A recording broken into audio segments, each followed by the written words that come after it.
irmãos, gostaria de convidar a Igreja do Senhor para juntos abrirmos a nossa Bíblia na Carta aos Hebreus.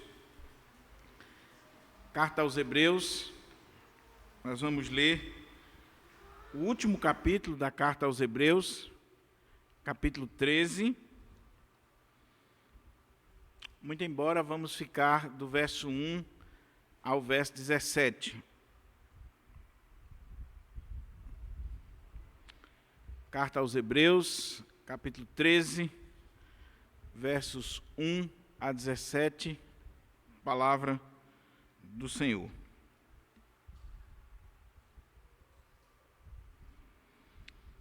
Amém? Eu estou com a Nova Almeida atualizada. Diz assim a palavra de Deus: seja constante o amor fraternal. Não se esqueçam da hospitalidade, pois alguns, praticando-a, sem o saber, acolheram anjos. Lembrem-se dos presos, como se estivessem na cadeia com eles, dos que sofrem maus tratos, como se vocês mesmos fossem os maltratados. Digno de honra entre todos seja o matrimônio, bem como o leito conjugal sem mácula, porque Deus julgará os impuros e os adúlteros. Que a vida de vocês seja isenta de avareza.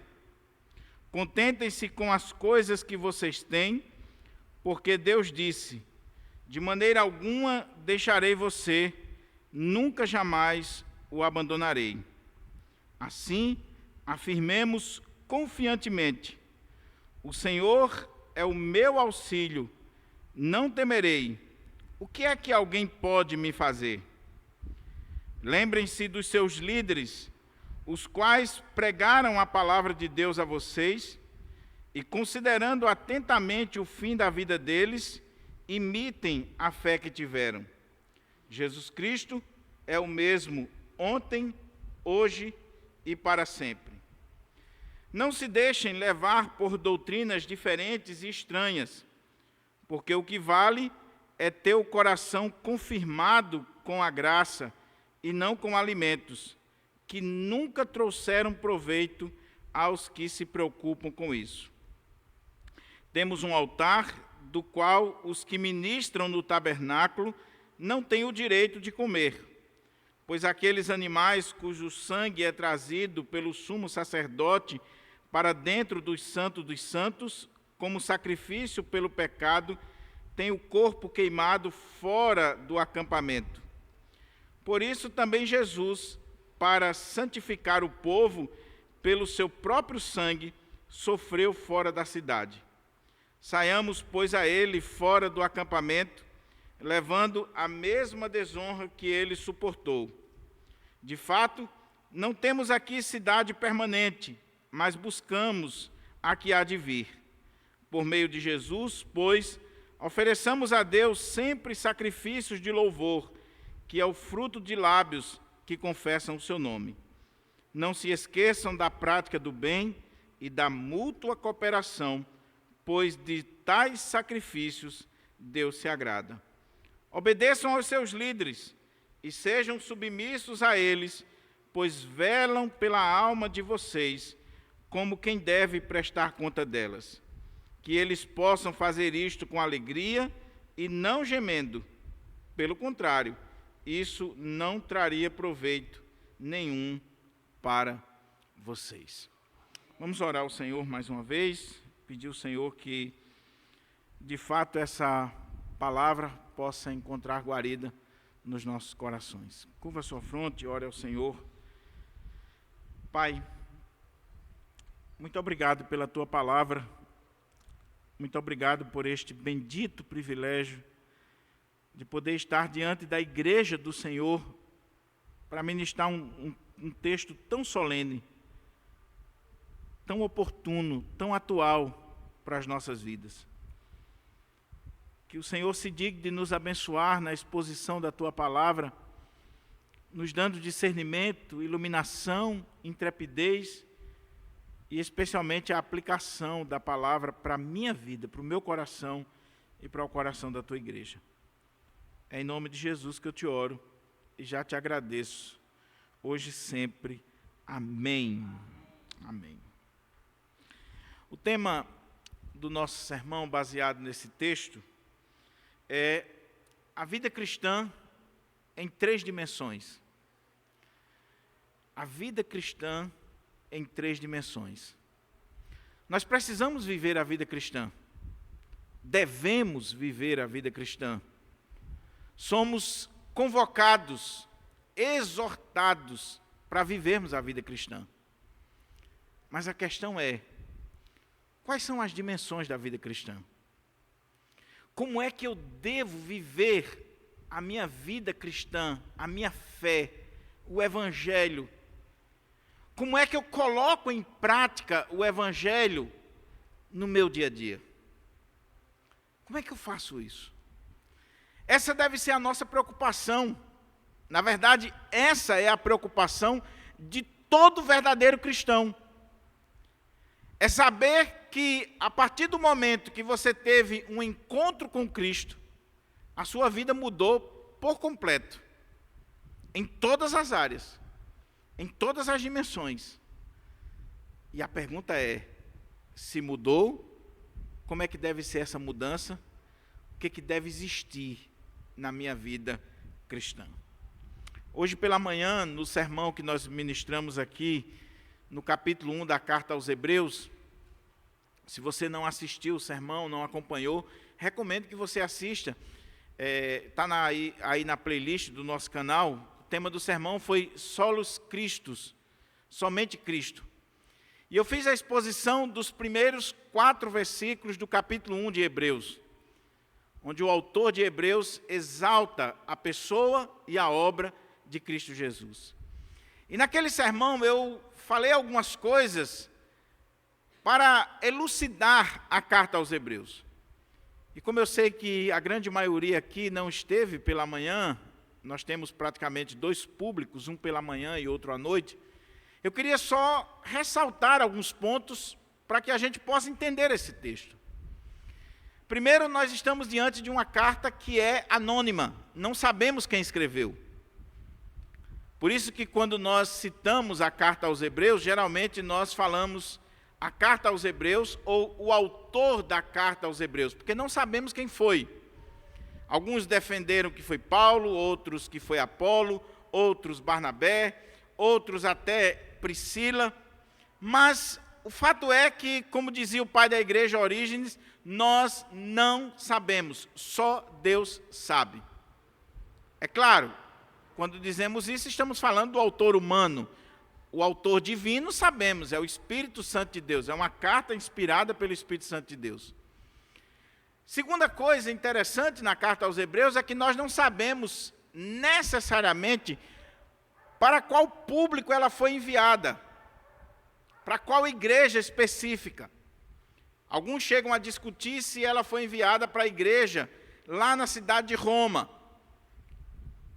A teoria mais aceita pelos estudiosos recentemente é que essa carta pode ter sido escrita assim, para uma comunidade de judeus cristãos que se reuniam na cidade de Roma, mas era uma comunidade muito específica.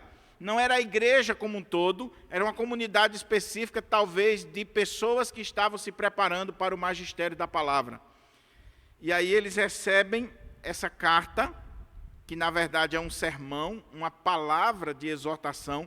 Ela não tem a característica principal de uma carta, por exemplo, a abertura formal, falando do autor, uma palavra de saudação, um voto de bênção. Ela só ganha uma característica de carta no final, com essas informações finais. Mas quando você lê esse texto de Hebreus, você vê aqui um sermão, uma exortação, uma espécie de homilia, muito bem feita, muito bem elaborada, para um grupo que conhecia muito bem o Antigo Testamento. Tanto o autor de Hebreus, o autor humano, era perito no Antigo Testamento, especialmente no livro de Levítico, porque Hebreus é quase que considerado um comentário do livro de Levítico, como a comunidade para a qual ele está escrevendo dominava o Antigo Testamento, porque senão ele não iria tratar de tantos assuntos veterotestamentários para um grupo que não conhecia.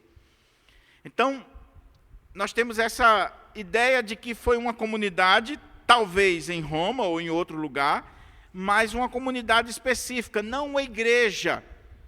Uma igreja como Éfeso, como Corinto, como a igreja de Tessalônica, ou a própria igreja de Roma, de um modo geral, porque aí seria muito difícil o nome da igreja não constar na carta. A outra questão é que ele está escrevendo para exortar. Ele diz aqui no final que ele está trazendo uma palavra de exortação. E na língua grega, essa palavra exortar, ela não tem o sentido pura e simplesmente de repreender, mas exortar no contexto grego significa aconselhar, significa trazer uma palavra de conforto, de consolo, muitas vezes com repreensão, mas no sentido de ajudar você, de fazer bem a você. Então é uma palavra de consolo. Por quê? Porque aqueles irmãos estavam vivendo momentos difíceis. Quando lemos a carta, e aqui nós já começamos a ter uma ideia mais ou menos do período que a carta foi escrita, quando lemos a carta, nas suas entrelinhas, nós vemos que aqueles irmãos enfrentaram uma dura perseguição. E essa perseguição fez com que a grande maioria deles pensasse em voltar atrás, em desistir da fé cristã, em voltar ao judaísmo, às práticas judaicas. Eles estavam deixando até de se congregar na igreja por causa do contexto de perseguição, de frieza espiritual, de apatia que vinha sobre a vida deles. Então o autor escreve para trazer uma palavra de consolo e dizer para aqueles irmãos que eles não deviam recuar, não deviam voltar atrás, não deviam voltar às práticas do judaísmo. E a outra coisa é que ele escreveu para dizer para aqueles irmãos que eles não deviam voltar ao judaísmo, voltar às práticas veterotestamentárias, voltar às leis da antiga aliança, a todo aquele ritual, porque Cristo é superior a tudo aquilo. Se eles já tinham Jesus, Jesus é maior, é melhor, é superior aos profetas, é o que ele defende no capítulo 1, aos anjos, ainda no capítulo 1. Na sequência, ele vai dizer que Jesus é superior a Moisés, a Josué, que Jesus é superior ao próprio sumo sacerdote, que a aliança de Jesus e o sacrifício de Jesus é superior à aliança e aos sacrifícios do Antigo Testamento. Ele é superior. Então, o que ele está dizendo é, não voltem, não recuem, porque Cristo é superior e você já tem Cristo. Se eles enfrentaram a perseguição, os comentaristas, os estudiosos se perguntam, que perseguição foi essa? Para que a gente possa ter uma ideia da data do livro de Hebreus.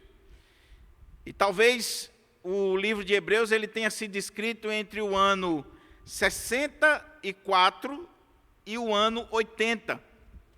Mais precisamente, antes do ano 70, da queda de Jerusalém, porque senão nós teríamos aqui um relato da queda. Aquele evento foi tão catastrófico para o povo judeu, que é impensável que um judeu estivesse escrevendo uma carta para judeus cristãos e não fizesse menção da queda de Jerusalém. Então isso leva os estudiosos a pensarem que o texto de Hebreus foi escrito antes do ano 70 e após o ano 64, porque no ano 64 foi a primeira perseguição oficial aos cristãos, com Nero. Nero, que havia subido ao trono no ano 54, no ano 64, após ter colocado fogo em Roma, ele coloca a culpa nos cristãos e ele vai iniciar uma perseguição aos cristãos. E essa perseguição foi cruel. Só que no ano 80 nós temos outra perseguição com Domiciano, que também foi cruel. E quando a gente lê a carta aos Hebreus, a ideia que o texto coloca para nós é que esses irmãos enfrentaram uma grande perseguição, uma grande luta, e estavam prestes a enfrentar outra grande luta, e isso preocupou o autor de Hebreus, e por isso que ele está trazendo uma palavra de consolo, de exortação, de direção para aquela igreja, para que aqueles irmãos permaneçam firmes na fé, porque eles têm Jesus, que é maior, que é superior, que é aquele que de fato apresentou um sacrifício perfeito, único, cabal para a nossa salvação. Esse é o contexto, essa é a elucidação da carta. E aí, hoje pela manhã, quando nós fizemos a exposição do capítulo 1, nós mostramos o quanto essa carta foi escrita por alguém que os estudiosos dizem que era muito eloquente. Nós temos aqui o melhor grego do Novo Testamento, e nós temos aqui, principalmente no capítulo 1, o melhor estilo da oratória e da retórica grega. O autor de Hebreus, ele não só era um judeu que conhecia muito bem o Antigo Testamento, mas ele conhecia muito bem as regras de retórica, de oratória, de escrita, para poder compor um texto que enche os olhos dos maiores estudiosos da língua grega. E aí, após ele falar de Jesus, ele falar da superioridade de Jesus em relação aos profetas, em relação aos anjos, em relação a Moisés, em relação a Josué, mostrar Jesus como o supremo sumo sacerdote, mostrar o sacrifício de Jesus como único cabal para a nossa vida. Após ele tratar sobre todos esses temas teológicos e ele fazer essa comparação entre a antiga aliança e a nova aliança, ele chega no capítulo 13 e ele vai agora aplicar a doutrina, tudo aquilo que ele falou, para a vida prática. Porque, meus irmãos, aqui tem algo que nós precisamos aprender e talvez já devemos começar a aplicação devida do sermão. Somente discutir teologia, conceitos teológicos, não basta.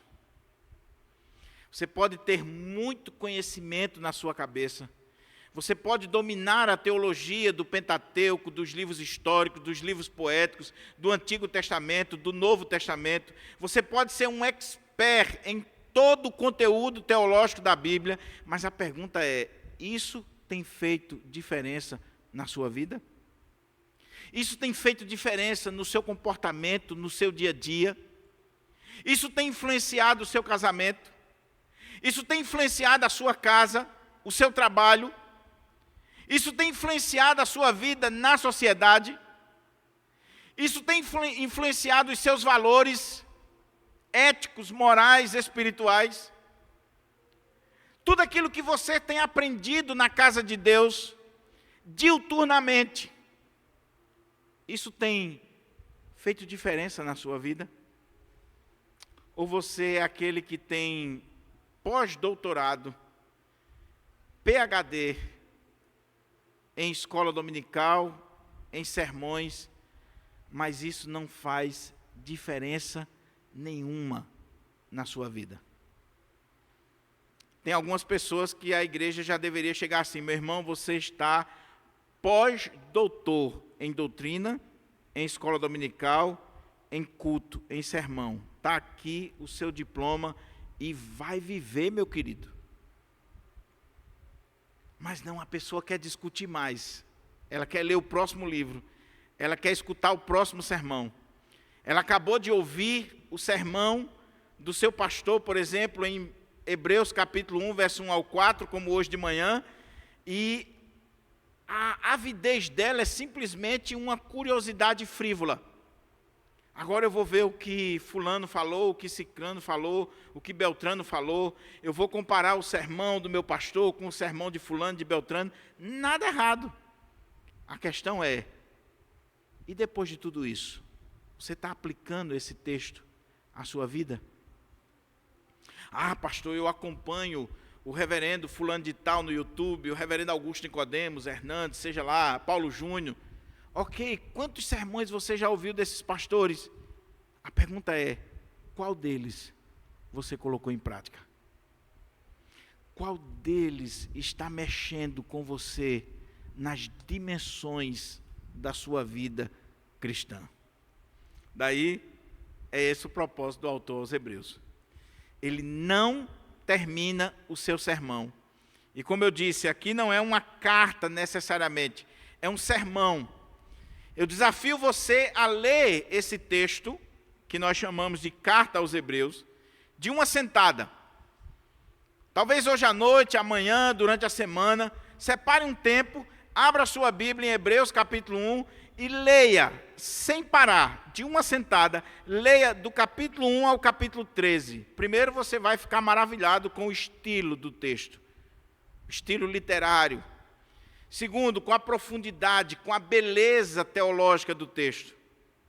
E a terceira coisa, esse texto vai mexer com você, porque quando você estiver de boca aberta com a doutrina da nova aliança, com o sacrifício perfeito de Cristo, com tudo aquilo que o autor vem defendendo na carta, você vai chegar ao final e ele vai dizer: agora, tudo isso que você aprendeu, a pergunta é, você está aplicando na sua vida social, na sua vida particular e na sua vida religiosa, no contexto da igreja? Sim ou não?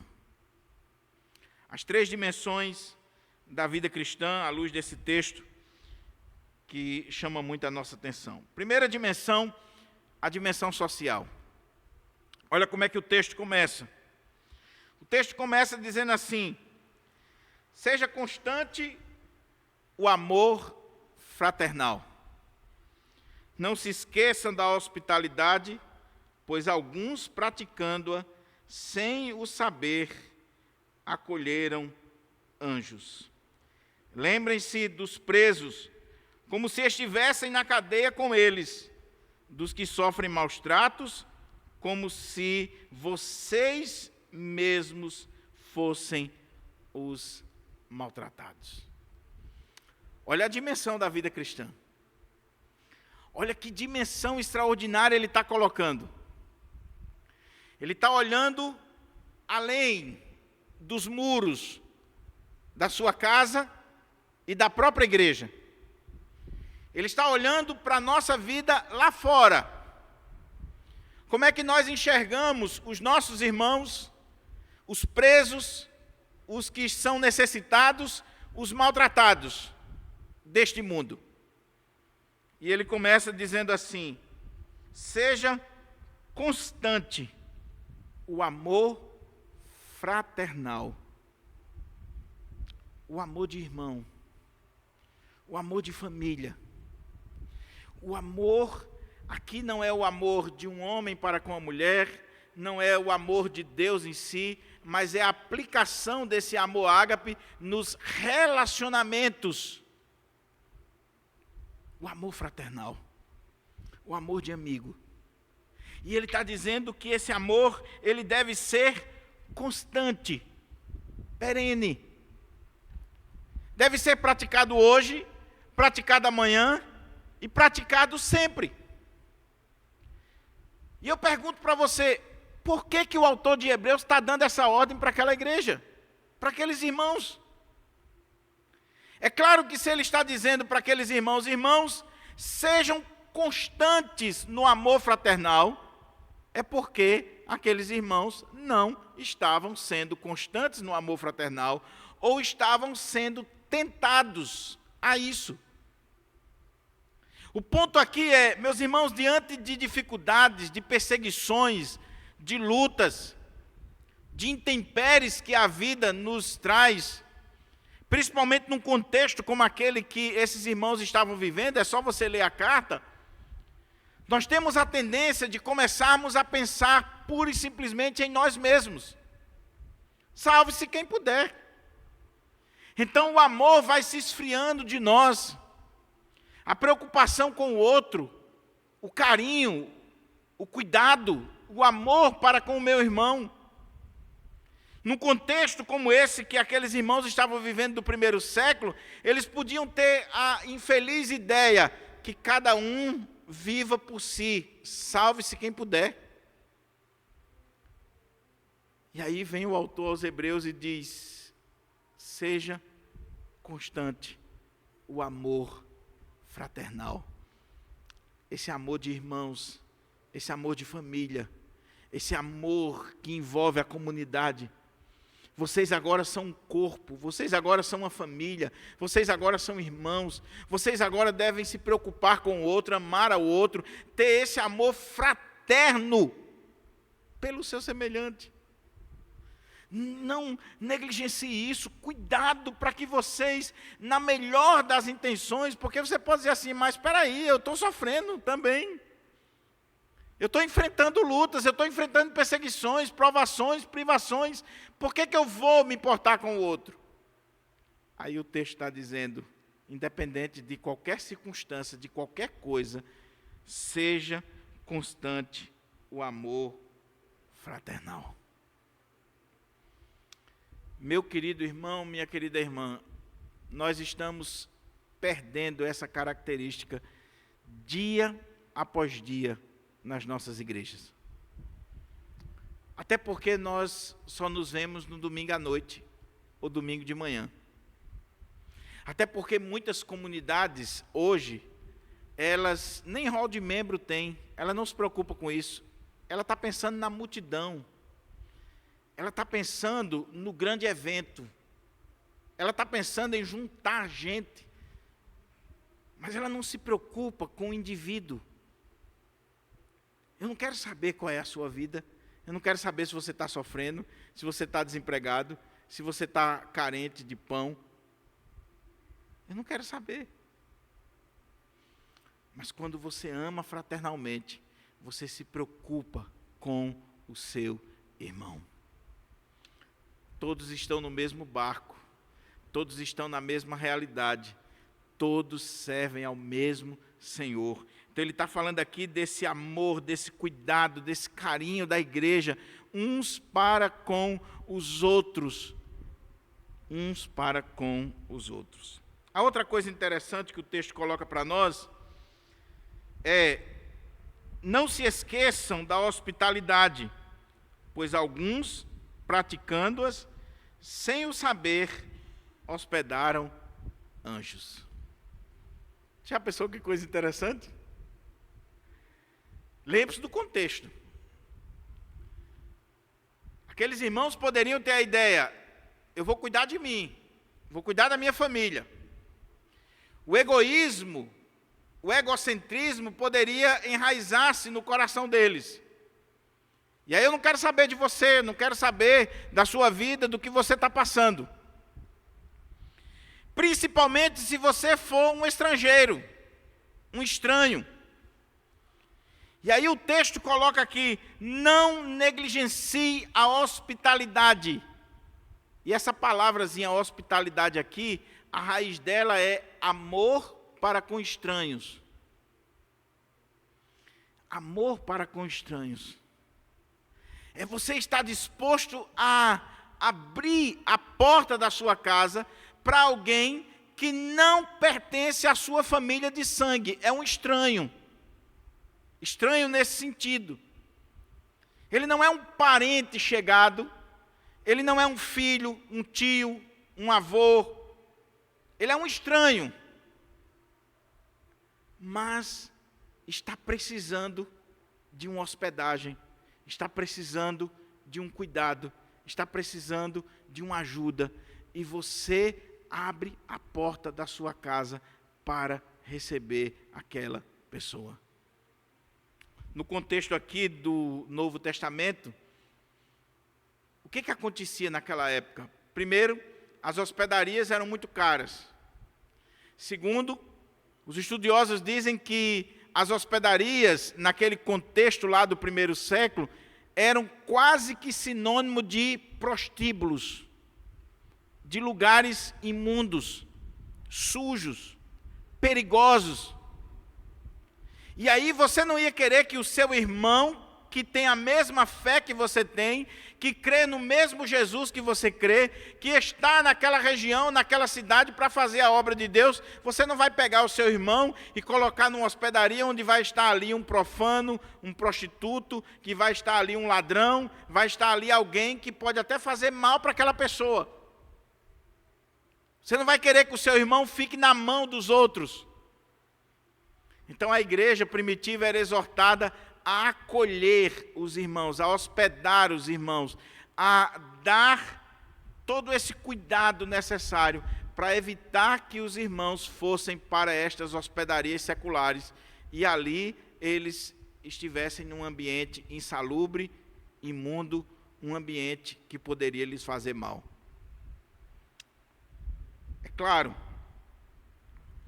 o que o texto está dizendo precisa ter uma aplicação muito devida para os nossos dias, porque o texto está falando aqui em uma realidade específica do primeiro século, onde havia uma necessidade específica, e aquela igreja do Senhor, ela está sendo influenciada não só pela palavra de Deus, pelo que o Espírito Santo está falando, mas o próprio pensamento grego. Os gregos defendiam que quando você ama de fato alguém, quando você tem carinho por alguém, você jamais colocaria essa pessoa numa hospedaria imunda. Você demonstraria amor por ela como: venha para minha casa.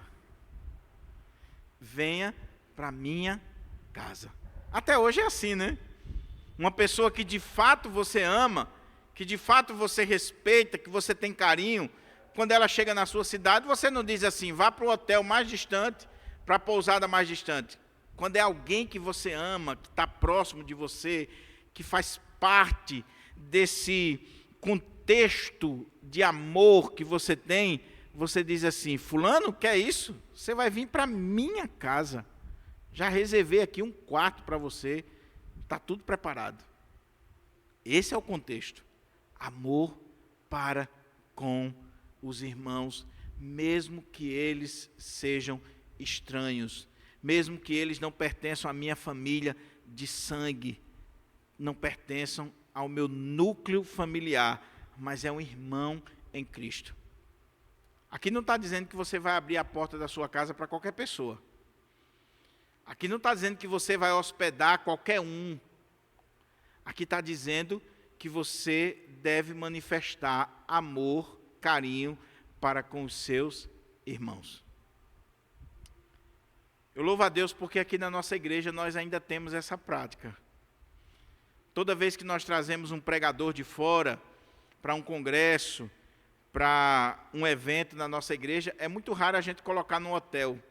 Tem irmãos aqui na nossa igreja que se disponibiliza para hospedar estes irmãos. Agora, é claro, vamos ter cuidado porque hospedar Hernandes é bênção, não é não? Hospedar o famoso, o conhecido, né? É disputa. Mas e quando for um irmão simplesinho? E quando for um jovem que vem fazer um concurso na capital? E quando for uma pessoa que vem do interior, que está precisando de um amparo? Como é que nós fazemos? Como é que nós fazemos? Certa feita, uma pessoa ligou para mim e disse assim: pastor, eu preciso de um local porque um parente meu está vindo fazer tratamento de câncer aqui em Natal e precisa de um local para descansar depois do tratamento, porque a pessoa fica desnorteada, né? Sem condições de viajar. E eu queria que o senhor me cedesse uma sala da igreja para ele ficar, só para descansar e depois vai para o interior. Na hora, o Senhor falou no meu coração: que história é essa? E eu disse assim: fulano, seu pai vem para a minha casa, para a nossa casa. Depois, essa pessoa conseguiu um parente, alguém que acolheu, mas eu iria receber na minha casa. Porque nós precisamos aprender a demonstrar amor para com os nossos semelhantes, os nossos irmãos na fé. E aí o texto diz assim, e alguns, com essa prática da hospitalidade, sem saber, hospedaram anjos.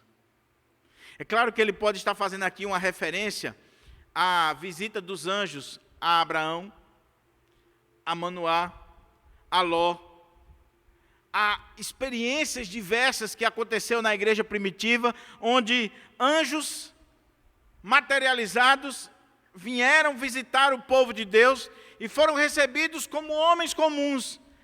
E aquele povo de Deus que hospedou não sabiam que estavam hospedando anjos.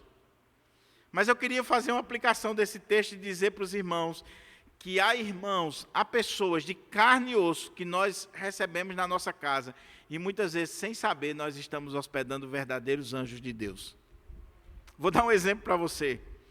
Eu já tive o privilégio de hospedar o pastor Hernandes pelo menos umas 4 ou 5 vezes na minha casa. Não só as vezes que ele veio pregar aqui na igreja, mas teve um dia, por exemplo, que o pastor Hernandes veio pregar num congresso aqui em Natal, e ele ligou para mim, estou aqui na sua cidade. E eu fui lá ouvir ele. Quando terminou o culto da noite, ele só ia viajar de madrugada. Ele disse assim, eu posso ir lá para a sua casa para ficar no sofá? Tinha sofá lá em casa nesse período. E aí eu disse, pode, vamos. Mas o senhor não vai ficar no sofá de jeito nenhum. Quando eu cheguei perto de casa é que eu avisei a Juscinete. Você já imagina aí como é que é, né, Júlio? Porque o homem faz assim, os originais faz assim, né? Então, quando eu estava ali, mais ou menos na esquina, eu disse, estou chegando com o pastor Hernandes. Se você é doido, eu digo, estou chegando, a gente está bem aqui, pertinho, e ele vai ficar com a gente. Aí você já sabe como é que é o discurso depois, e todo o contexto. Um anjo de Deus. Dr. Russell Shedd. Dr. Russell Shedd passou 4 dias na nossa casa, e na terça-feira, quando o Dr. Russell Shedd foi embora, todos nós choramos, porque eu nunca vi alguém tão piedoso, com a presença de Deus tão grande como aquele homem. A presença dele nos constrange a amar mais a Deus, a viver uma vida digna do Evangelho de Cristo. Dr. Russell Shedd, quando esteve aqui, estava com mais de 80 anos, e quando a gente saiu do culto aqui, a gente ia descendo lá para casa, ele olhou para mim e disse assim, irmão, estou lembrando que hoje eu estou completando 60 anos de ministério pastoral. 60 anos. E esse homem com 60 anos de ministério pastoral, Júlio, acordava de manhã, ia caminhar, quando voltava tomava café, ia para a minha biblioteca e estudava até 12:30.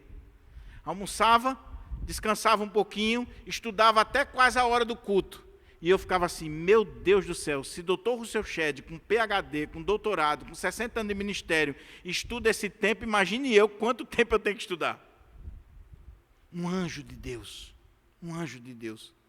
Alguns, sem saber, hospedaram anjos. Pessoas que passam pela nossa casa e deixam ali o bom perfume de Cristo, o Evangelho de Cristo. E outros irmãos, amigos, que marca a nossa vida.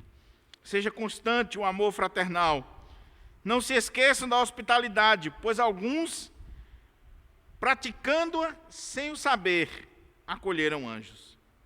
Lembre-se dos presos, como se estivessem na cadeia com eles, dos que sofrem maus tratos, como se vocês mesmos fossem os maltratados.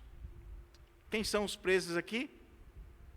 Os presos aqui, com toda certeza, são aqueles cristãos que foram presos na perseguição, alguns que estão nas minas, alguns que estão sofrendo, alguns que estão nas prisões mais insalubres, e que precisavam que a igreja do Senhor, que aqueles que escaparam desta primeira perseguição, e que agora estavam nesse momento difícil da vida, talvez pensando só em si mesmo, lembrassem que está difícil para você, mas ainda tem muitos dos nossos irmãos presos, ainda tem muitos dos nossos irmãos nas minas, ainda tem muitos sofrendo chibatadas por causa do Evangelho de Jesus Cristo. E aí o texto diz assim, lembrem-se dos presos. Ele não está falando aqui de criminoso, ele não está falando aqui de terrorista, Ele não está falando aqui de gente ruim. É claro, a gente tem que orar por essas pessoas, sim, mas o contexto aqui do texto é: lembre-se dos seus irmãos que estão presos por amor ao Evangelho, por amor a Cristo. E lembre-se deles, dos maus tratos, dos sofrimentos, das lutas que eles estão enfrentando, como se vocês estivessem ali, que vocês estivessem sofrendo os maus tratos. É claro, meus irmãos, nós devemos lutar e defender dignidade para todos. Mas cá entre nós, hoje, muitas vezes só se busca direito para aqueles que não prestam. E tem muita gente que presta, que está sofrendo, e não tem alguém que interceda por eles. O texto está dizendo assim: lembre-se dos encarcerados, dos presos, por causa do Evangelho, como se vocês estivessem ali, se vocês estivessem com eles. Dos que sofrem maus tratos, como se vocês estivessem sofrendo esses maus tratos.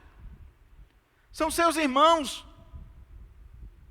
O que o texto está dizendo para nós, meus irmãos, é que se nós somos o povo de Deus, se nós somos a igreja de Deus, se um irmão está sofrendo, nós estamos sofrendo com ele. É meu irmão na fé, é meu irmão em Cristo, é a igreja de Deus. Nós não podemos ser insensíveis. Eu estava vendo o Dr. Luiz Saião comentando esse texto no Rota 66, e ele diz uma coisa interessante: nós sofremos perseguições, ainda hoje, no Brasil, um pouco velada. Mas para você ter uma ideia, com toda essa discussão de direitos humanos, de gente lutando pela dignidade humana, no século XX, morreram mais de 500 mil cristãos no mundo. Assassinados, perseguidos. E você já viu a imprensa levantando algum tipo de clamor por eles? Você já viu isso?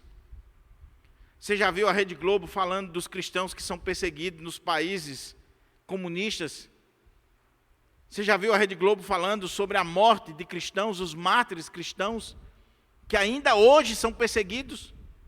Ainda hoje? Não. Então nós devemos nos lembrar dos nossos irmãos que estão sofrendo na Indonésia, no Iraque, em tantos lugares, cristãos que estão morrendo por sua fé, porque creem em Jesus.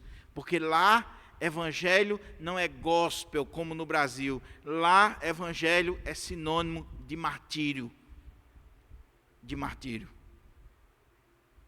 Lembre-se dos presos, dos encarcerados, dos que sofrem, como se vocês estivessem com eles. O que esse texto está dizendo para nós? Nós só temos noção da vida cristã quando nós temos essa ideia de que a nossa vida, principalmente no âmbito social mais amplo, ela precisa fazer diferença. Eu não sou uma ilha, eu não vivo só, eu estou dentro de um contexto, de uma realidade social, onde eu tenho que me preocupar com os meus irmãos, que hospedar aqueles que precisam, cuidar daqueles que precisam e sofrer com aqueles que sofrem. Aí ele vai para a dimensão particular, pessoal, familiar. Ele falou no geral. Esse amor que nós devemos ter para com estranhos, pessoas que não são do nosso sangue, que não pertencem à nossa família. Mas agora ele vai falar intramuros, dentro da nossa casa. Ele vai falar do nosso casamento, da nossa família, e vai falar da nossa vida em particular. A vida cristã vivida no ambiente do lar, do casamento e do nosso coração, a nossa interioridade. É o que ele vai falar agora. E o que ele vai dizer? Olha como é que diz o texto aí, por favor, com a sua Bíblia aberta aí no texto. Digno de honra entre todos seja o matrimônio, bem como o leito conjugal sem mácula, porque Deus julgará os impuros e os adúlteros. Que a vida de vocês seja isenta de avareza, Contente-se com as coisas que vocês têm, porque Deus disse: de maneira alguma te deixarei, você nunca, jamais o abandonarei. Assim afirmemos confiantemente: o Senhor é o meu auxílio, não temerei. O que é que alguém pode me fazer? Que coisa maravilhosa. Ele está chamando a atenção agora aqui para a vida cristã nessa dimensão mais íntima, particular, não social, abrangente, como nos primeiros versos, mas essa dimensão particular, começando com o casamento. E ele começa dizendo: digno de honra, digno de respeito, digno de honra, de consideração, de todo cuidado, seja o matrimônio e o leito sem mácula. Ou seja, o que ele está dizendo é: irmãos hebreus que estão aí vivendo esse momento difícil, não desprezem o casamento de vocês. Zelem, honre, preserve, tenha todo cuidado, todo carinho com o casamento de vocês, com o lar de vocês. Que o casamento de vocês seja de fato digno de honra. E que o leito de vocês, a intimidade de vocês, seja sem mácula, sem mancha, sem qualquer uma nódoa. E aqui ele pode estar tratando de duas coisas principais. Primeiro, ele pode estar indo de encontro ao ascetismo de alguns irmãos estarem dizendo assim: para que casar? Eu quero me dedicar às coisas do Senhor, eu quero fazer a obra do Senhor, para que casar? Ele está dizendo que o matrimônio é algo digno de honra, mesmo num contexto de perseguição, mesmo num contexto onde você está prestes a perder a vida, mas o matrimônio é digno de honra. É digno de honra. O casamento não é obra humana, não é criação humana, não é fruto da mente humana, é divina, da mente divina. Deus instituiu o casamento, Deus instituiu o matrimônio, a união entre um homem e uma mulher. Mas a segunda coisa é que ele pode estar não só combatendo esse ascetismo, ou essa ideia de que eu tenho que me separar das coisas da carne, principalmente o casamento, mas ele está chamando a atenção para a dificuldade que aqueles irmãos estavam enfrentando no próprio casamento. Aqueles que são casados. E aí o contexto favorece extremamente essa ideia como a ideia primária. Por quê? Ele está dizendo assim: digno de honra seja o matrimônio e o leito sem mácula. E aqui deixa eu abrir um parênteses para você, por favor, preciso muito da sua atenção. Aqui não está falando de tipo de relação sexual, de intimidade do casal. Muitas pessoas pegam esse texto para dizer: pode isso, não pode aquilo, faça isso, não faça aquilo. Então, muitos discutem esse assunto. Eu não posso aprofundar, estou sendo transmitido, tem criança e não é um trabalho de casais. Mas a ideia aqui, ele não está tratando de tipo de relação sexual. O leito sem mácula aqui não é que tipo de relação sexual você tem no casamento. O leito sem mácula aqui, ele está dizendo, é a fidelidade. Olha como é que diz o texto. Digno de honra entre todos seja o matrimônio, bem como o leito conjugal sem mácula, porque Deus julgará os impuros e adúlteros. Ou seja, ele não está falando da intimidade do casal entre quatro paredes. Casal, casado, é digno de honra o matrimônio, a relação sexual é abençoada por Deus. Mas o que ele está dizendo é que o leito pode ser maculado quando outra pessoa é colocada nessa relação. Aqui ele está falando de impureza, de adultério, ele está falando de uma relação onde um dos cônjuges, ele vai macular o seu leito se relacionando com um estranho, com outra pessoa. Está dando para os irmãos entender? Porque muitos pregadores do nosso país pegam esse texto aqui para dizer o que pode e o que não pode dentro de 4 paredes. É claro, a Bíblia tem vários princípios e requisitos, mas esse texto aqui não está falando da intimidade dentro de 4 paredes do casal. Está falando, sim, de que o casal, ele não pode macular o leito sendo adúltero, colocando uma terceira pessoa nessa relação. Eles têm que manter o leito sem mácula, sem mancha. Oh, meus irmãos, como a gente precisa aprender isso. Porque nós precisamos ter cuidado para não colocar uma terceira pessoa na relação. Nós precisamos ter cuidado para não cair na impureza, nos pecados que leva o casal a cometer adultério. Seja o adultério no coração, seja o adultério na prática, mas cometer adultério. E deixa eu fazer um alerta aqui para você, como pastor, e é a minha tarefa fazer isso. Hoje nós estamos vendo os maiores escândalos não pura e simplesmente no mundo, porque no mundo não é escândalo, estou falando de igreja. De igreja. Não sei se vocês viram, mas semana passada, uma cantora gospel no nosso país foi terrivelmente assassinada pelo seu esposo. Alguns até colocaram como pastor, não sei se é pastor, mas está público, foi público. E agora já se descobriu que ali existia uma relação maculada. Existia uma terceira ou uma quarta pessoa naquela relação. Mas essa pessoa está na igreja, cantando, pregando, ensinando, está diante da igreja. Certa feita, há uns 20 anos atrás, uma irmã me procurou, não aqui, mas eu fui dar uma palestra de casais, e eu sempre trabalhei em encontros e ministrei palestras. Uma irmã me procurou e disse assim: pastor, eu preciso conversar com o senhor. Eu não aguento mais e eu tenho que conversar com o senhor. O senhor precisa chamar o meu marido. O que está acontecendo? Meu marido começou a ter uma ideia de trazer uma terceira pessoa para ter relação conosco.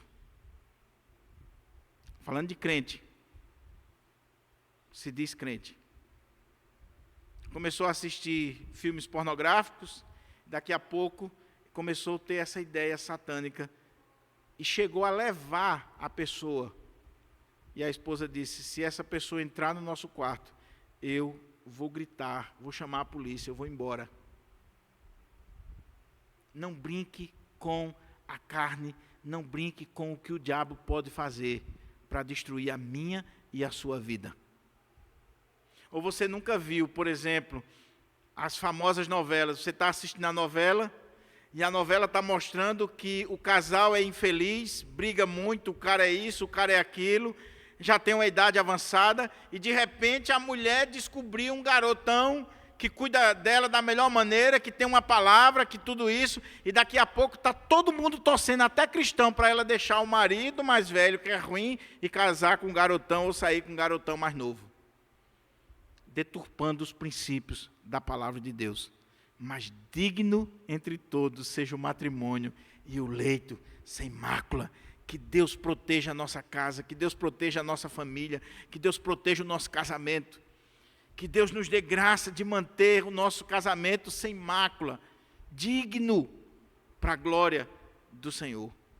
Agora, se de repente aconteceu isso na sua vida, saiba de uma coisa: o nosso Deus, o sangue de Jesus Cristo pode purificar o seu casamento, pode transformar o seu casamento, pode trazer perdão no seu casamento, e o seu casamento se tornar mais uma vez um leito sem mácula, para a glória do Senhor. Agora olha como é que o texto diz, para a gente caminhar para o final. Digno de honra entre todos seja o matrimônio, bem como o leito conjugal sem mácula, porque Deus julgará os impuros e os adúlteros. Que a vida de vocês seja sem avareza. Contente-se com as coisas que vocês têm, porque Deus disse: de maneira alguma deixarei você, nunca jamais o abandonarei. Assim afirmemos confiantemente: o Senhor é o meu auxílio, não temerei. O que é que alguém pode me fazer? Irmãos, preste atenção isso aqui que é fundamental. Quando eu estava estudando esse texto, a pergunta que se faz, que a maioria dos comentaristas fazem nesse texto é: mas o que tem a ver casamento, dinheiro, avareza? O que tem a ver uma coisa com a outra? Tem tudo a ver. Veja que ele está tratando aqui dos dois principais pontos da nossa vida particular. Ele está falando do nosso casamento, do leito conjugal, e ele está falando de recursos, de dinheiro. Nenhum lar se sustenta sem dinheiro. No início pode até achar, né? Quando é jovem, adolescente, bobão, vão viver de amor, o romance, né? Os filmes românticos, né, irmão César? Os livros românticos, o filme romance e tal, é só aquela coisa linda. Meu irmão, cá entre nós, vai chegar o dia que o bujão vai acabar, vai chegar o dia que a geladeira está vazia, o aluguel chega, e já era, meu irmão. Aí o que o autor aos Hebreus está dizendo? Cuidado com a avareza.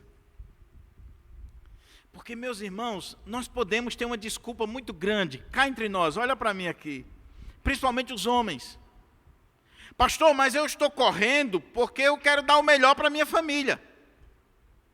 Pastor, eu trabalho de dia e de noite, de manhã, de tarde, de noite, de madrugada.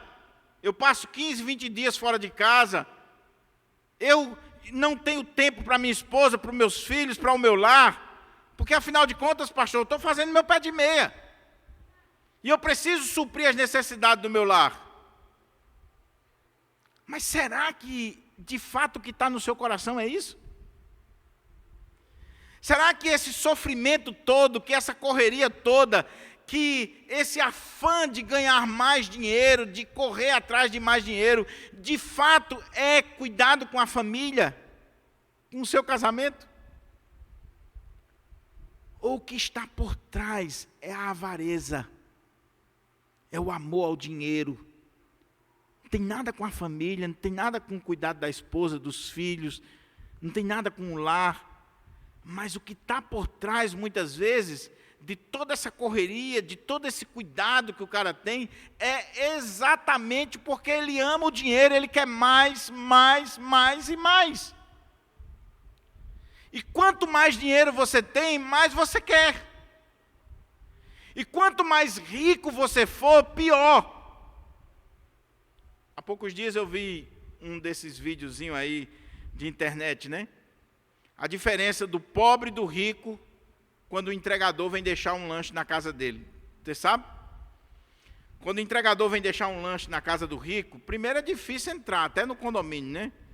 Mas quando ele consegue chegar, primeira coisa, o cara já trata ele mal dizendo que ele demorou muito. Ele pode ter vindo em tempo recorde, mas o rico, ele sempre olha você de cima para baixo. Você é subserviente, você é um servo. Então já reclama. Não quer saber da vida daquele cara, se ele tem família, se ele está bem, se não está, o que ele passou, o trânsito. Quer saber que ele queria que viesse o mais rápido possível, que ele quer ser servido. Segundo, o cara entregou o lanche, e aí o troco é 10 centavos. E o cara, quando confere, diz assim: não tem os 10 centavos. Aí o que o ricão diz? Pois você volta lá, 10 quilômetros, que era a lanchonete, e você traga o troco dos 10 centavos. Como é que é o pobre? O pobre, quando o entregador chega, ele só falta pular do portão. E aí, mano, tá aquela alegria, chegou o lanche. O pobre gosta de comer, não? E aí, ele recebe o cara com alegria, com prazer. E quando ele diz, é tanto, deu 40 reais. O pobre dá 50 e diz, fica com o troco. Leva para tu. É claro que é uma caricatura. Mas o que nós precisamos ter cuidado na nossa vida, meu irmão, é o amor ao dinheiro, a avareza. O dinheiro em si não é o mal, mas o amor ao dinheiro leva muita gente a se desviar, a cometer erros, pecados, a destruir a sua vida. Então, cuidado, meu querido. Será que você está trabalhando muito? É porque você quer trazer o melhor para a sua família? Ou porque você quer mais e mais? E olha que o texto diz aqui para nós. Que a vida de vocês seja sem avareza. Contente-se com o que vocês têm. Tenha contentamento, tenha alegria com o que você já tem. É claro, meus irmãos, a Bíblia não está dizendo aqui que você não possa conquistar, que você não possa ir atrás. Mas, meu querido, um dos segredos da vida é você estar contente com o que você já tem, com o que Deus lhe deu. Você tem uma motozinha hoje, louve a Deus, meu irmão. Amanhã, se você tiver numa cabine dupla, louve a Deus também.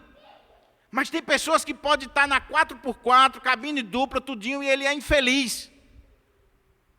Ele não tem contentamento, ele não tem alegria, ele mora na melhor casa da cidade. Mas ele não tem contentamento. Ele não é grato. Ele não tem fruição dos seus bens. E aí o texto está dizendo, contente-se com o que você tem, com o que Deus tem lhe dado. Porque Deus disse, de maneira alguma deixarei você, nunca jamais o abandonarei. E assim afirmemos confiantemente, o Senhor é o meu auxílio, não temerei o que alguém pode me fazer. O que esse texto está dizendo, meu querido irmão, que Deus nunca nos abandona, Deus nunca vai faltar para nós. Nunca. E eu posso dizer isso para você porque eu experimentei e experimento isso na minha vida diuturnamente. Diuturnamente. Deus não falta. Deus não nos abandona. Deus não prometeu para a gente o luxo. Mas Deus prometeu para nós o básico. O pão, a água, a veste, o teto para você estar, Deus vai providenciar na sua vida. Agora, Deus não tem responsabilidade com o seu luxo, com sua avareza. Deus tem responsabilidade com a sua necessidade. Ele vai suprir cada uma das suas necessidades. Agora, olha o que o texto diz, eu não vou deixar você. Oh, meus irmãos, como a gente precisa aprender isso, porque tem gente roendo as unhas, tem gente correndo. Lembra do Salmo 127? Inútil vos será levantar de madrugada, repousar à tarde, comer o pão que penosamente granjeaste. Aos seus amados ele o dá enquanto dormem. Oh, meu querido, descanse no Senhor, coloque-se diante do Senhor, descanse em Deus. Deus é quem cuida, Deus é quem supre. E se Deus está conosco, o que pode fazer o homem? É Deus que cuida de cada um de nós. Muita gente diz assim, não, eu estou correndo atrás, pastor, eu estou fazendo isso, fazendo aquilo, porque eu busco uma estabilidade. Meu querido, estabilidade só existe em Deus. Não, eu vou passar no concurso federal, vou ter a minha estabilidade. Passou, no outro dia teve um aneurisma ou um infarto, morreu miserável. Cadê a estabilidade? Estabilidade é em Deus. Deus é quem cuida de mim, Deus é quem cuida da minha família, Deus é quem supre, Deus é quem traz todas as coisas. Isso vai fazer com que eu fique parado, esperando cair do céu? Não, mas eu vou descansar no Senhor. E se a porta fechou, glória a Deus. Se a porta abriu, glória a Deus. Se Deus está providenciando na minha vida, glória ao Senhor. Mas eu não vou ver a minha vida querendo mais. Pastor Hernandes tem uma frase que ele diz assim, o rico tem 2 problemas, 2 medos. Primeiro medo. O primeiro problema do rico é que ele tem essa ideia de ganhar, ganhar e ganhar. E ele vive com medo de qualquer coisa que leve a ele a perder, perder e perder. Esse é o dilema do rico. Mas aquele que é servo de Deus, se eu ganhar, louvado seja o Senhor, e eu vou me contentar, e eu vou usufruir. Usufrua, meu irmão. Lembra daquilo que eu sempre digo aqui? Deus está lhe dando condições, o vento está soprando para você, Deus está lhe dando condições, aproveita, meu irmão. Aproveita aí com a sua madame, aproveita tudo, porque se você morrer, o outro vai aproveitar, pode ter certeza. E ainda vai dar graças a Deus por você. Como o irmão que foi contar o testemunho na Assembleia de Deus, no culto da restauração. Irmãos, quero contar uma benção. Durante muitos anos eu orei para Deus me abençoar. E Deus me abençoou, irmão. Deus me deu uma viúva aposentada com um Fusca 74, tem filho, nem filho eu vou fazer, e todo mês eu vou lá no túmulo deixar uma florzinha para o ex dela. Aproveite, meu querido, tenha fruição do que Deus tem lhe dado. Mas para a gente concluir, vamos para a terceira dimensão.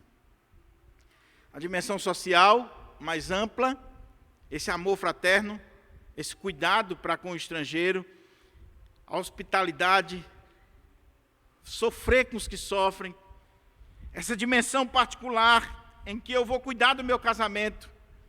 Eu não vou permitir que a impureza, o adultério, o leito seja maculado, manchado. Eu vou valorizar minha esposa, meu lar, minha família. E eu vou pedir a Deus graça para que o meu coração não seja avarento, que meu coração não seja idólatra de mamon, não ame o dinheiro, porque aqui está a raiz de todos os males. Mas a terceira dimensão é a dimensão religiosa, a prática da vida religiosa. E esse texto aqui é um texto longo, mas simples de compreender e, ao mesmo tempo, extremamente profundo e difícil. Porque, trocando em miúdos, o que ele vai dizer aqui é: respeite seus líderes, seus pastores, cuidado com doutrinas falsas, com rituais errados, e ele vai terminar dizendo: obedeça aos seus pastores. Olha como é que diz o texto, para a gente concluir. Lembre-se dos seus líderes, os quais pregaram a palavra de Deus a vocês, e considerando atentamente o fim da vida deles, imitem a fé que tiveram. Jesus Cristo é o mesmo ontem, hoje e sempre. Lembre-se dos seus líderes. E no verso 17, olha como é que ele diz aqui: obedeçam aos seus líderes e sejam submissos a eles, pois velam pela alma de vocês como quem deve prestar conta delas. Que eles possam fazer isso com alegria e não gemendo, do contrário, isso não trará proveito nenhum para vocês. O primeiro dever religioso que nós temos nessa dimensão da vida cristã é honrar, é obedecer, é valorizar os nossos líderes. Os líderes aqui, os guias, são os pastores, os mestres, os pregadores, os presbíteros da casa do Senhor, os obreiros. E o texto diz aqui que você não vai valorizar qualquer pessoa. Porque talvez você diga assim: pastor, mas existem falsos profetas, falsos líderes. E qual é o critério que eu tenho para honrar, para lembrar, para obedecer, para interceder pelo meu líder? O critério é o que está aqui. Lembre-se dos vossos guias, primeiro, os quais vos falaram a palavra de Deus. Primeiro critério de você lembrar da liderança, valorizar a liderança, honrar a liderança da igreja, é se essa liderança ensina fielmente a palavra de Deus. Agora, citando mais uma vez Dr. Luiz Saião, no seu comentário do Rota 66. Veja que o texto não está dizendo assim: lembre-se dos seus líderes que são doutores, PhD, formado em Harvard, em Westminster, que tem 100 livros escritos, que pregou em conferências no mundo inteiro, que tem milhares de seguidores nas redes sociais. Ele está dizendo isso? Não. Ele está dizendo: lembre-se dos seus pastores que pregaram para vocês a palavra de Deus. O que você deve exigir do seu pastor não é que ele seja doutor, PhD, pós-doutor, não é que ele seja um grande conferencista, um grande influência nas redes sociais. O que você deve exigir do seu pastor não é que ele tenha se formado em Harvard, no seminário mais famoso. O que você deve exigir do seu pastor, por mais simples que ele seja, é que ele pregue fielmente só a palavra de Deus. Se você tem um pastor que prega a palavra de Deus, por mais simples que ele seja, lembre-se do seu guia. Segundo critério, o texto diz: a fé dele vocês imitem. Atentem para a vida dele. Olha que coisa interessante. Não é lembrar de qualquer guia. É lembrar de um guia, de um pastor que prega fielmente a palavra de Deus e que vive essa palavra na sua vida. Eu posso imitar a fé dele. Eu estou olhando para ele. Eu estou vendo o comportamento dele, a vida dele. É isso que eu preciso ver. Quando você olha pura e simplesmente para a pregação, você esquece da vida. Mas a gente tem que olhar para as duas coisas. Eu gosto muito de fazer essa colocação. A igreja presbiteriana muitas vezes corre um sério risco quando vai escolher um pastor.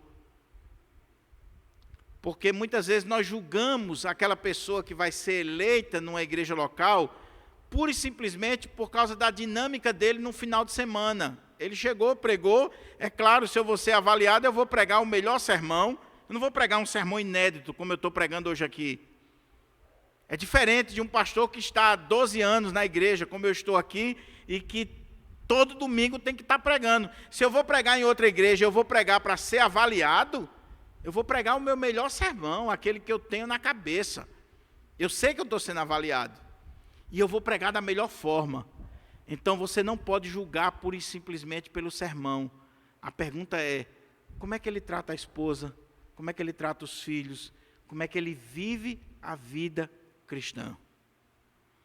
Deixa eu dar outro exemplo aqui do Dr. Russell Shedd. E eu estou falando aqui exemplos pessoais e da minha casa. Mas, por favor, meu irmão, não entenda que eu estou querendo aqui me colocar no pedestal, me gloriar. Você não tem noção de quantos defeitos eu tenho. Pergunta para minha mulher para tu ver. Quantos defeitos eu tenho? Aí depois pergunta para mim os defeitos dela também. Eu tenho muito defeito. Mas eu queria usar mais um exemplo pessoal, só para você entender. Dr. Russell Shedd estava tomando café conosco na nossa casa. E aí, Júlio, eu querendo puxar a conversa, uma pergunta, tal, eu fiz uma pergunta que, no meu coração, eu achei que eu estava abafando. Eu disse assim, pastor, qual é o melhor pregador do Brasil para o senhor? Eu esperava que ele fosse falar de Hernandes, de Augusto, de Paulo Júnior, de tantos outros grandes pregadores do nosso país, que tem aí os grandes homens de Deus. Aí ele olhou para mim e disse assim, Reverendo Diogo. Disse, eu? Eu imaginava ele dizer qualquer coisa.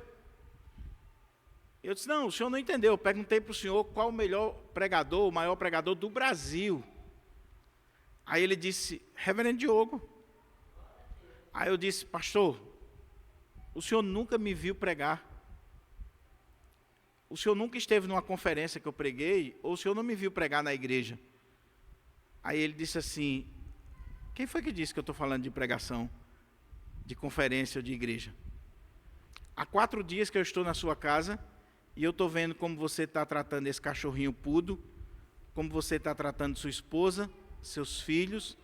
Meu irmão, nós estamos cansados de sermões, nós queremos vida. Vida. Entendeu onde ele quis chegar? Não adianta, meu irmão, o cara dar um show no púlpito, é um grande orador.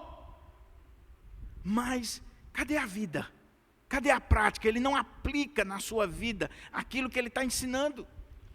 Então lembre-se dos pastores que pregaram a palavra de Deus para vocês e imitem a fé dele, a vida dele, olhe para a história dele. É claro, não são perfeitos, mas está buscando, está obedecendo o Senhor a cada dia. Você sabe que o seu pastor tem defeito, mas o seu pastor está querendo a cada dia buscar e estar nos pés do Senhor. Então, lembre-se desses homens e ore por eles e peça a graça de Deus sobre a vida deles. E aí o texto diz, obedeçam. Se o pastor está pregando fielmente a palavra de Deus, meu irmão, obedeça, porque é a palavra de Deus, não dele. Se você não obedece,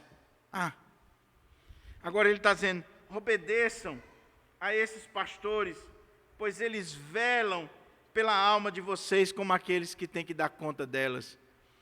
E obedeça os seus pastores, zele pelos seus pastores, para que eles façam a obra de Deus com alegria e não gemendo, porque isso não seria bom.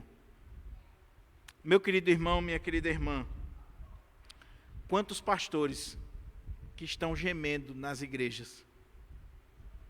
Eu não sei se você sabe, mas o índice de suicídio de pastores no nosso país está altíssimo. Altíssimo.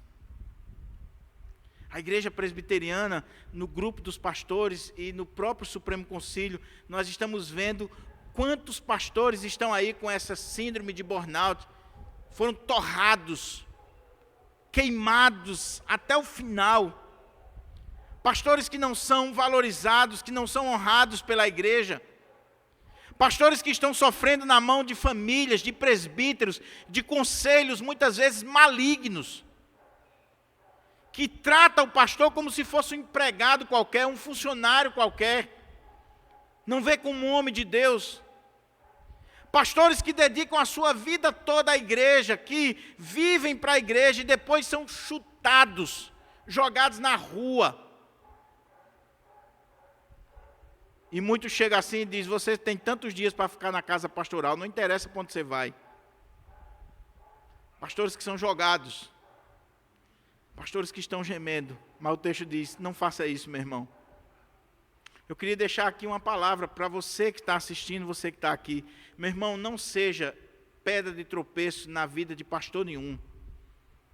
Se seu pastor está em pecado, denuncie ele, use os meios corretos, faça a coisa certa. Mas se seu pastor é um homem de Deus, vive uma vida piedosa, ele não é perfeito, ele não é o grande orador, mas por favor, não seja instrumento de Satanás para destruir o ministério de ninguém. Deixe que Deus cuida, deixe que Deus é quem vai tomar as providências na vida dos seus líderes. Porque quem coloca pastor na igreja é Deus, quem tira pastor da igreja é o próprio Deus. Mas para concluir, olha que ele vai falar da doutrina.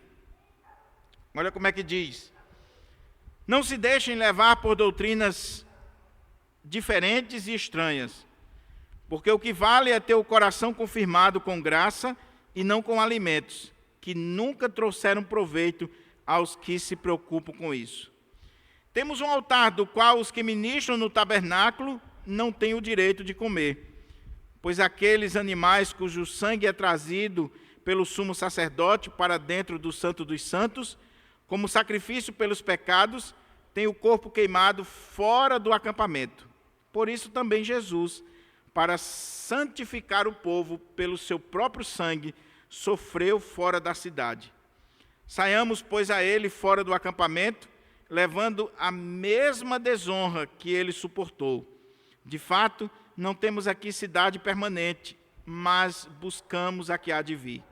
Por meio de Jesus, pois, ofereçamos a Deus sempre sacrifício de louvor, que é o fruto de lábios que confessam o seu nome. Não se esqueçam da prática do bem, da mútua cooperação, pois de tais sacrifícios Deus se agrada. Para a gente concluir, o que ele está dizendo aqui? É um texto difícil, mas ao mesmo tempo simples de compreender, que eu quero resumir em poucas palavras.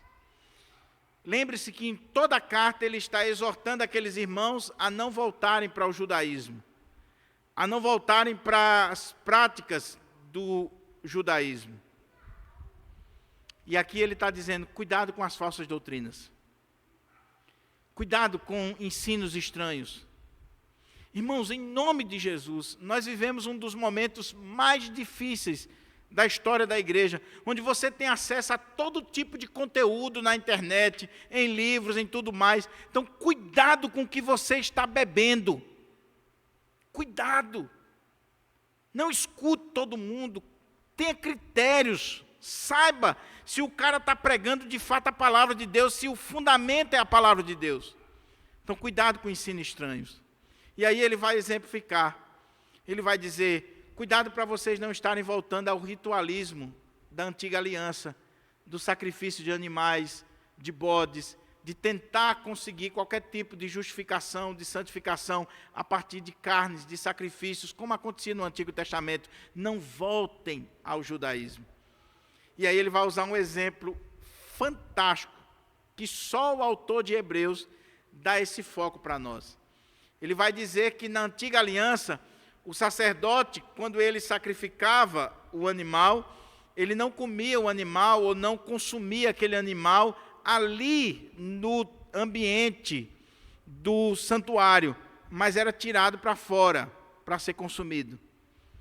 E ele vê nisso aqui algo que apontava para Cristo, porque Cristo foi sacrificado pelos nossos pecados dentro de Jerusalém, não, fora de Jerusalém. E Cristo apresentou um sacrifício perfeito. E aí o que ele está dizendo? Nós não precisamos dos sacrifícios da antiga aliança.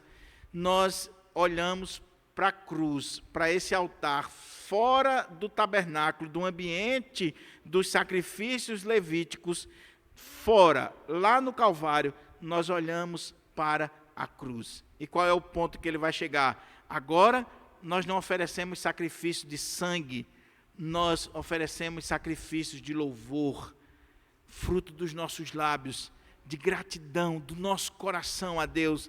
E nós vamos viver a prática do bem, do auxílio mútuo, da cooperação, colocar em prática o Evangelho na nossa vida, porque é isso que Deus se agrada. Aí sabe o que acontece, irmãos? Eu fico triste quando eu vejo igrejas evangélicas voltando a sacrifícios, a práticas, a obras do Antigo Testamento, a fogueiras, a sacrifícios A, B ou C, para chegar a Deus, quando o texto diz: o nosso Cordeiro já foi sacrificado fora de Jerusalém, fora do tabernáculo, o seu sacrifício é perfeito, e agora, de nossa parte, o que Deus quer é o sacrifício de louvor, de honra e glória ao seu nome, e uma vida que glorifique o nome dele. No dia que um pastor, que uma igreja exigir de você qualquer coisa para você chegar diante de Deus, que não o louvor e a gratidão por aquilo que Deus já fez por você, pode ter certeza que você está diante de um falso profeta. Você não precisa sacrificar seu filho, sua casa, seu dinheiro, seus bens para chegar a Deus. Jesus já se sacrificou por você. O que você precisa é ser grato, é louvar o Senhor. O que você precisa é viver a vida cristã na dimensão social, na dimensão particular, no seu casamento, na sua casa, na igreja, valorizando sua liderança, ouvindo a palavra, vivendo a palavra, honrando a sua liderança, contribuindo com a obra de Deus, sendo alguém que vai fazer o reino de Deus avançar, não para ser salvo, mas porque você já foi salvo e porque você é grato ao Senhor. Que o Senhor aplique a sua palavra no nosso coração, que a gente saia daqui com essas recomendações, essas exortações para a nossa vida, e que a gente possa avaliar e perguntar: será que eu estou vivendo a vida cristã como Deus quer? Não como o pastor quer, como a igreja presbiteriana quer, como Deus quer, à luz da sua palavra. Vamos ficar de pé para a gente orar, e nós vamos cantar.